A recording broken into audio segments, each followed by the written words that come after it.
Por que Besouro Suco não saiu do submundo? Por que Lydia precisava dele? E por que Astrid também podia vê-lo? Olá, velhinho, eu sou o Ender do canal Producena, seja bem-vindo a mais um Filme Cena, lugar onde eu comento filmes na visão de quem cria, na visão do roteirista. E esse filme é uma continuação, Os Fantasmas Ainda Se Divertem, do filme 1 de 1988, também de Tim Burton, que é Os Fantasmas Se Divertem, um filme muito criativo, muito diferente, que eles trouxeram agora uma continuação esse ano e que eu tenho que dizer certamente foi muito boa e o porquê nós vamos comentar nesse vídeo.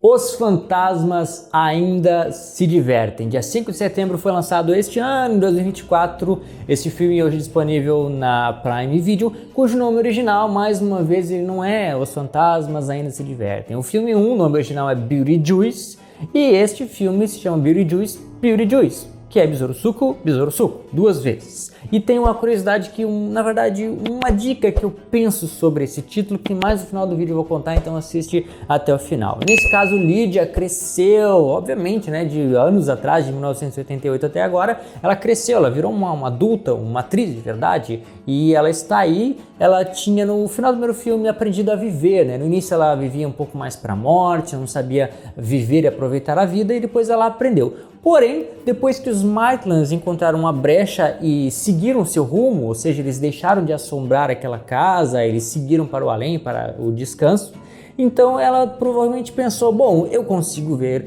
os espíritos, as coisas do além, então por que não trabalhar com isso, não criar uma profissão em cima disso? E com isso ela acabou se afastando dos vivos, principalmente da filha Astrid dela, por causa dos traumas da vida, do marido dela que morreu e do bendito Beauty Juice que continua aparecendo para ela de forma assustadora, meio que assombrando indiretamente. O tema continua sendo a morte, porém ele é um pouco mais bizarro em muitas coisas, a gente tem um pouco mais de sangue, a gente tem um pouco mais de coisas doidas assim, que mexem com a nossa cabeça de ver assim, eu não imaginava ver uma coisa assim, principalmente uma coisa morta viva.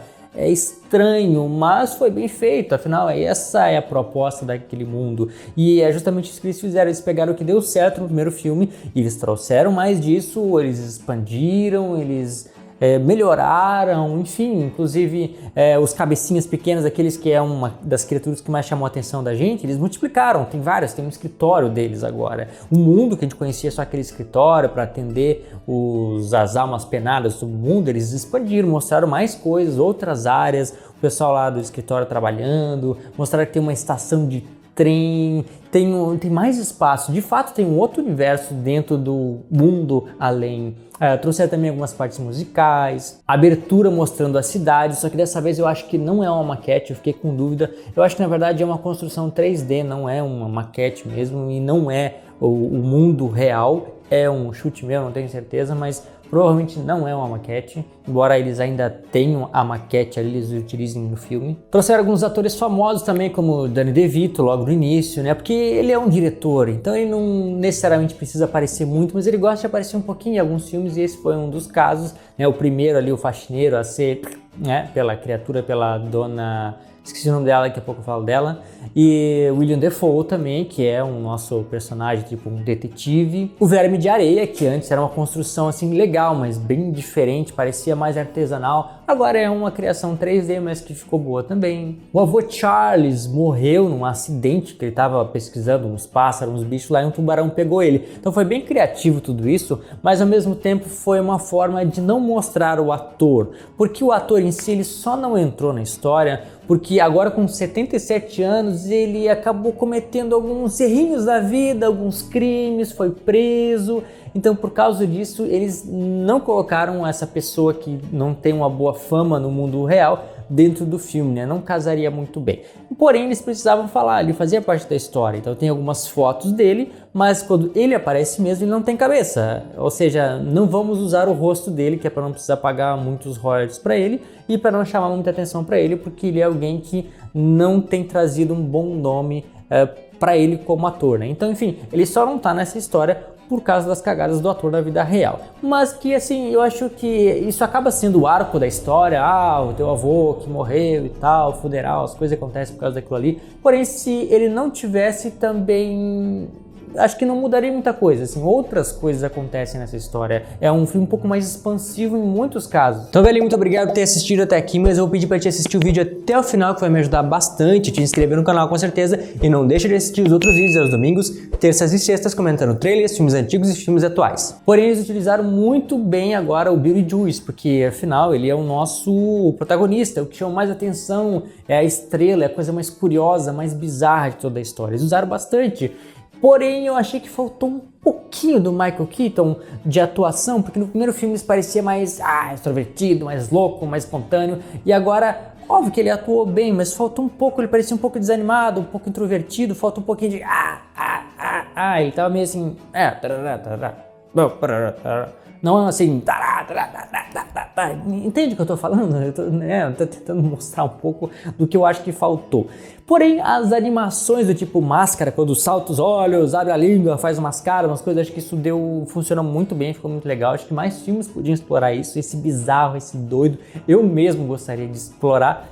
Pode ser que eu consiga um dia, um momento, né? Espero que sim. E assim, ele acabou servindo mais para o bem do que para o mal. Ele acabou contribuindo nas questões dos outros, porque, de fato, é o que acontece. Não é mais um filme sobre um personagem, não é sobre os Maitlands que estão aqui, não é sobre a Lydia, é sobre cada um deles. Eles abriram uma questão para cada um dos personagens, inclusive a questão do Beetlejuice, é a Dolores, que é a ex-mulher dele, que vem atrás dele, que inclusive teve uma apresentação muito fantástica. Eu acho que falta muito isso nos filmes também, quando apresentar um personagem, ter algo assim, uau, ó, esse é o personagem. Mostrou ela ali toda em pedaços, não vamos falar essa palavra aqui, e ela se costurando, colocando, na verdade, grampeando, né? E aquela apresentação foi muito boa, muito fantástica. Porém, ela parece que é só a questão a ser resolvida do Beetlejuice, ela não é assim um grande assunto da história. Ela fica o tempo todo perseguindo ele, e quando chega lá, não faz muita coisa, meio que assim, ela não serve para muita coisa.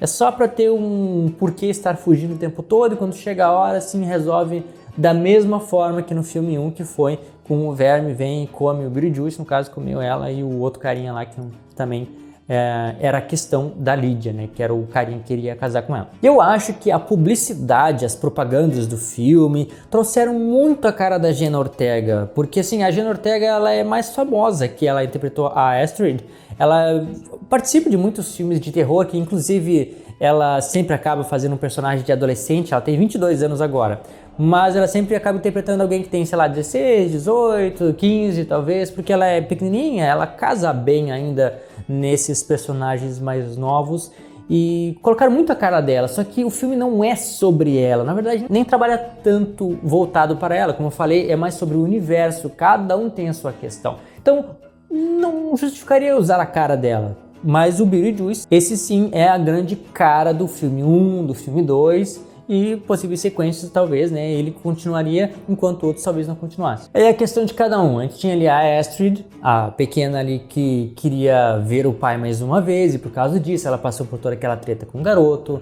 a Derek que queria reaver o marido dela, o Charles que tinha morrido, a Lydia que ainda tinha medo do Beetlejuice, precisava resolver isso, e também a treta ali com o namorado dela, que queria casar, só que não era uma pessoa boa, então ela precisava ver isso, que ele não era uma pessoa que realmente se portava com ela. Tinha essas questõezinhas a serem trabalhadas, e foi isso, a gente foi trabalhando a questão de tudo mais, quero casar contigo e tal, um processo até que as coisas fossem acontecer para depois se desenrolar e ter um desfecho em cima de cada uma das questões e todo mundo sair resolvido da história. E o enredo junta tudo isso, todos esses casos, e faz tudo ficar tão bem encaixado. A arte traz aquele universo muito mais bonito como antigamente, porque agora, né, com mais recursos e tudo mais, eles fazem aquele universo ser mais bonito, mais atraente, mais interessante para nós. E o roteiro também sempre bem encaixado, com as falas apontando para o primeiro filme, apontando para o assunto em si. E também tem um momento lá que diz, vários momentos no final que diz, não, o Beetlejuice infringiu o código 699, que se for ver, na verdade, é o 6 e são dois 6 invertidos, é 699, se for virar para cima, virar 666, que é o número do capeta, né? Então, tudo tem um porquê, uma ideia para reforçar a ideia daquele universo de morte, de maldição e tudo mais. E aquele monstrinho de cabeça pequena, na verdade, ele é conhecido, ele é o Bob. Não tenho certeza se esse era o nome real do ator, eu acho que sim, que interpretou o carinha de cabecinha pequena, porque todo mundo amou aquele personagem. Só que o ator que interpretou, ele faleceu, ele não pôde gravar esse segundo filme. Então talvez por isso também eles tenham criado tantos cabecinhas pequenas e o Bob era o chefe dele. Então um outro ator interpretou esse personagem aqui no lugar dele, e eles no final do filme colocaram inclusive uma homenagem ao Bob e tudo mais. E, enfim, então é muito legal assim, porque eles valorizaram não só os personagens, mas as pessoas, os atores que estiveram participando de toda essa história e trazendo essa homenagem ao Bob. Para finalizar, então, todas as questões foram resolvidas. A Lydia aprendeu a viver com os vivos de novo, inclusive com a filha Astrid. Ela descobriu que o namorado, na verdade, era um traste. O Beetlejuice, ele se livrou da Dolores, sei lá, da esposa dele ali. Porém, ele foi comido, morreu? Não, ele só foi banido de novo lá para o inferno de volta. A Astrid conseguiu rever o pai, a Delia conseguiu, né, não da forma como ela gostaria, porque não era a intenção, mas morreu, né, saiu da história, foi lá com o Charles também, e acabou o filme. Aí vem a questão, Beetlejuice. Se o primeiro filme é só Beetlejuice e o segundo é Beetlejuice, porém precisa de 3 vezes para que ele seja chamado, me sugere muito de que haja um terceiro filme chamado Beetlejuice. É muito sugestivo e eu acho que valeria muito a pena, aí tirando alguns personagens um pouco mais antigos, trazendo de volta a Lydia e a Astrid, que eu acho que funciona bem, e trazendo novos personagens, novas possibilidades, talvez mais alguma ação pro Bob, embora ele tenha morrido ali também, que é mais um sentido, né? O Bob acaba sendo chupado pela Delia lá, ele morre como uma forma de assim, ó, nosso personagem de verdade morreu, mas tem outros.